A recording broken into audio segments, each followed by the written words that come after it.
Council classes में आप लोगों का एक बार फिर स्वागत है। आज की क्लास में हम लोग चर्चा करने वाले हैं जो आज हाई स्कूल और इंटर का रिजल्ट आया है उसके बारे में आप लोग जान गए होंगे। हमारी जो चर्चा है वो एक विशेष चर्चा है। विशेष चर्चा का आशय ये है कि जो हाई स्कूल और इंटर की परीक्षा होती है वो किसी भी प्रतियोगी परीक्षा के लिए एक स्क्रीनिंग की तरह होती है। मतलब ये है कि ऐसे लोग जो पढ़ाई करना चाहते हैं या पढ़ाई करके कुछ रिजल्ट चाहते हैं, ज्ञान पाना तो एक अलग चीज है।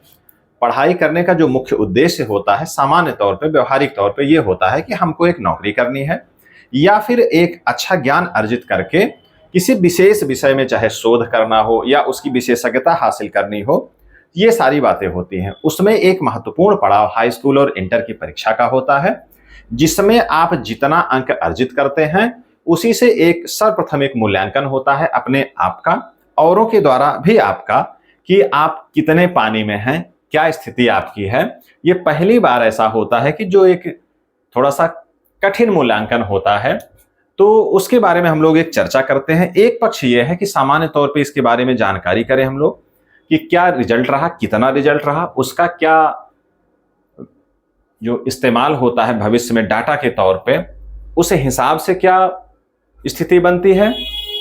और जो दूसरा पक्ष है वो ये है कि अब हाई स्कूल और इंटर जो लोग पास हो गए हैं अब आगे क्या करें, उसके बारे में हम लोग चर्चा करेंगे। एक छोटी सी क्लास रहेगी, आइए हम लोग देख लेते हैं।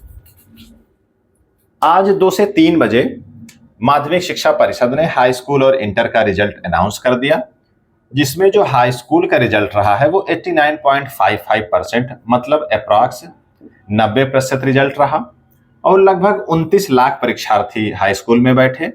और जो 12th का रिजल्ट रहा वो 82.60, मतलब 82.60% इसका रिजल्ट रहा इंटर का, जिसमें लगभग 25 लाख के आसपास लोग बैठे। और जो माध्यमिक शिक्षा परिषद का डाटा है, दोनों परीक्षा मिला करके 55 लाख के आसपास लोग बैठते हैं। ये कहा जाता है कि विश्व में सबसे बड़ी परीक्षा आयोजित होने वाली जो परीक्षा है, ये सब जनसंख्या के हिसाब से, छात्रों के हिसाब से ये सर्वाधिक व्यापक पैमाने पे होने वाली परीक्षा है।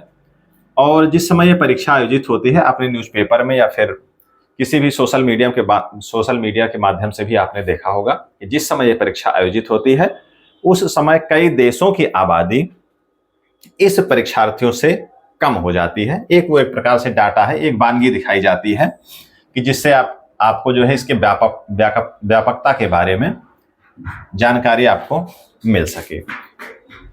ये इतने लोग बैठे हैं तो लगभग 10 से 15% कम रहा है, तो मोटा मोटा आप समझ सकते हैं कि 27 लाख इसमें, 22-23 लाख परीक्षार्थी इसमें पास हुए हैं।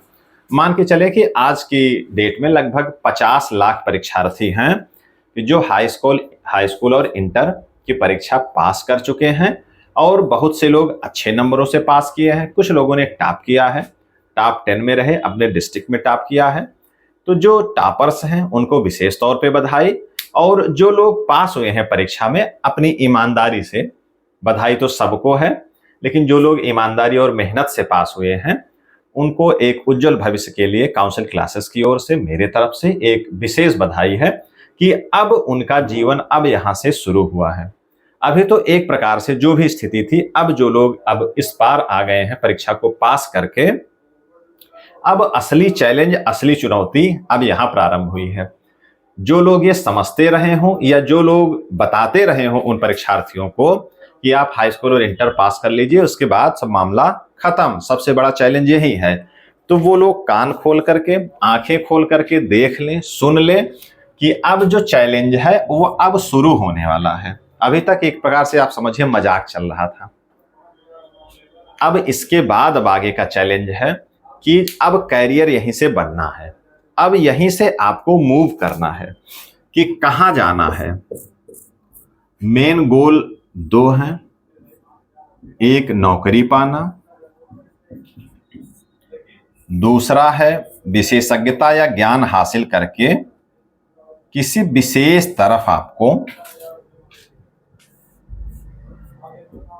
उसमें आपको विशेषज्ञता हासिल कर लेनी है। चाहे आप साइंटिस्ट बने, शोध करें, पढ़ाई करके एक बड़े व्यवसायी बने। 2 ही रास्ता है, एक सीधे सीधे नौकरी की ओर जाता है और दूसरा जो है विशेषज्ञता हासिल करके व्यवसाय की ओर, या फिर एक विशेष जहां पर विषय विशेष और वास्तविक ज्ञान प्रैक्टिकल की आवश्यकता होती है, वो दो रास्ते मिलते हैं यहां से। और वो जो जो लक्ष्य दो हैं वो यहीं से वो तमाम रास्तों से होकर के जाते हैं। कितने रास्तों से होकर के जाते हैं? तमाम रास्तों से होकर के जाते हैं। तो कहने का आशय यह है कि यही आपको चुनाव करना है कि आपको क्या बनना है, क्या करना है। बहुत सारे रास्ते हैं, खास करके जो लोग इंटर पास हुए हैं उनके लिए समस्या यह है कि अब इंटर पास होते ही लगभग काफी प्रकार की जो वैकेंसी है उनमें आपकी अर्हता खुल जाती है, मतलब आप उसके अर्ह हो जाते हैं। जरूरी यह है कि आपकी आयु 18 वर्ष से अधिक हो। एक आध जगह आपको 16.5 वर्ष होना चाहिए, वो केवल सेना में जो सीडीएस एनडीए का जो पद होता है उसमें है। उसके अलावा सारे जगह आपको 18 प्लस होना चाहिए। मतलब ऐसे परीक्षार्थी, ऐसे बच्चे जिनकी आयु 18 प्लस हो गई है और इंटर पास हो गए हैं, तो वो चाहे तो नौकरी की तलाश यहीं से प्रारंभ कर सकते हैं। एक तो ये है कि इंटर पास होकर के नौकरी मिले, उसके बाद आप ग्रेजुएशन करें, किस विषय से करें, कैसे करें, आर्ट स्ट्रीम से करें, साइंस स्ट्रीम से करें, साइंस में भी प्राइवेट सेक्टर की ओर जाएं, गवर्नमेंट सेक्टर की ओर जाएं। प्राइवेट सेक्टर के लिए जो स्किल्ड है, जो अर्हता है, जैसे बीटेक है, बीबीए है, ये सारी चीजें, वो कोर्स करें। वो कोर्स करते हुए एक बैकअप बना करके गवर्नमेंट सेक्टर में ट्राई करें, या सामान्य तौर पे बीए बीएससी बीकॉम करके गवर्नमेंट सेक्टर में ट्राई करें। तो ये सब सारे झंझावात, ये सारी चुनौतियां अब यहां से आपके लिए प्रारंभ होगी।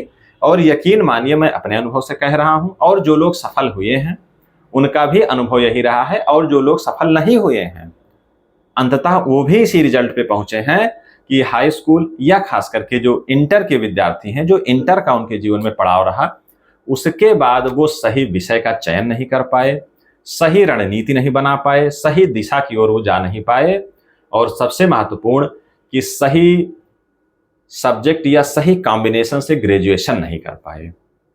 यह पूरी स्ट्रेटजी क्या है उनकी? प्राइवेट सेक्टर में जाना है, गवर्नमेंट सेक्टर में जाना है, केवल रोजी रोटी के लिए नौकरी चाहिए, या मान सम्मान वाली नौकरी चाहिए, या अधिक पैसा कमाने वाली नौकरी चाहिए, कैसी नौकरी चाहिए, क्या कैरियर उनको बनाना है, या इन सब में कहीं नहीं जाना है उनको। उनका मन एक्स्ट्रा कैरिकुलर में है, डांस, गायन, अभिनय, खेल, स्पोर्ट, जो भी सारी चीजें हैं इसमें उनका रुझान रहा है। अब इसमें कई लटकन ऐसे लग जाती हैं, इसी सब में झूलते हुए वो अपनी तैयारी आगे बढ़ाते रहते हैं। किस्मत से वो सफल हो जाते हैं, और ज्यादातर होता है कि इन्हीं झंझावातों में फंस करके वो विफल हो जाते हैं।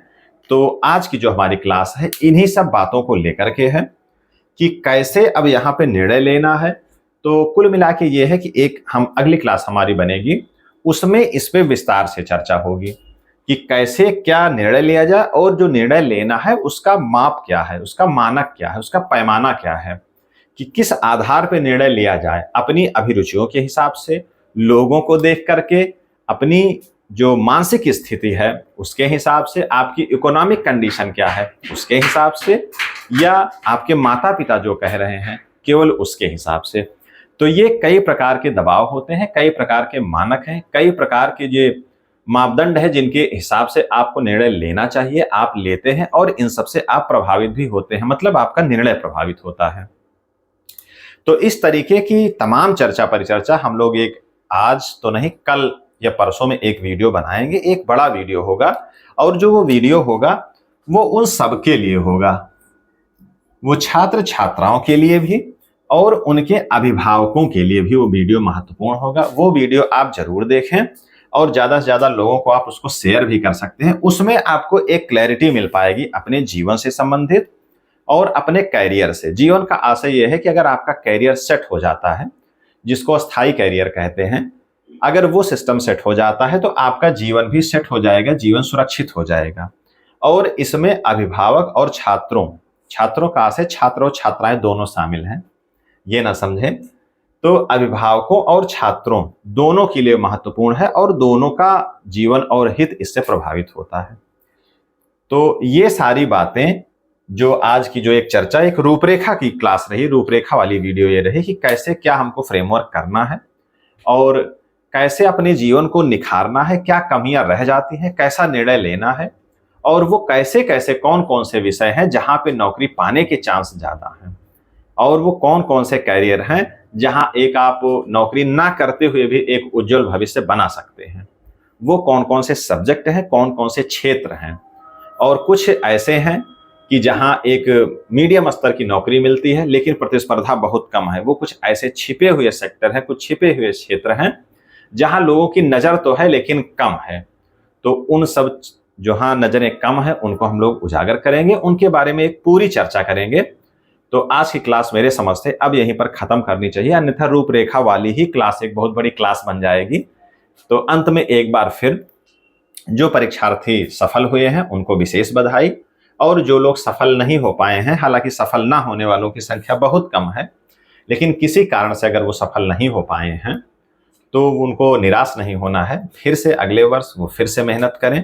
बहुत से ऐसे लोग हैं जो जीवन के इस प्राथमिक पड़ाव पे विफल हो जाते हैं, लेकिन अंत का जो उनका कैरियर रहा है वो बड़ा ही व्यापक, बड़ा ही स्वर्णिम और बहुत ही अच्छा रहा है।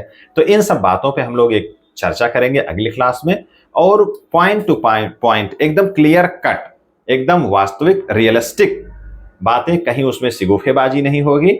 एकदम धरातल पे हम लोग उस पर चर्चा करेंगे और एक कंक्लूजन पे पहुंचेंगे कि अपने अकॉर्डिंग, अपनी अभिरुचि के हिसाब से, अपनी क्षमताओं के हिसाब से हमको कौन सा निर्णय लेना है और कहाँ जाना है, कहाँ सफलता है, कहाँ विफलता है। तो इन सब सारी बातों पे हम लोग उसमें चर्चा करेंगे। तो ठीक है, आज की क्लास हम लोग यहीं पर करते हैं समाप्त। मिलते हैं नेक्स्ट उस महत्वपूर्ण क्लास में, जिसको आप लोग जरूर देखें। धन्यवाद।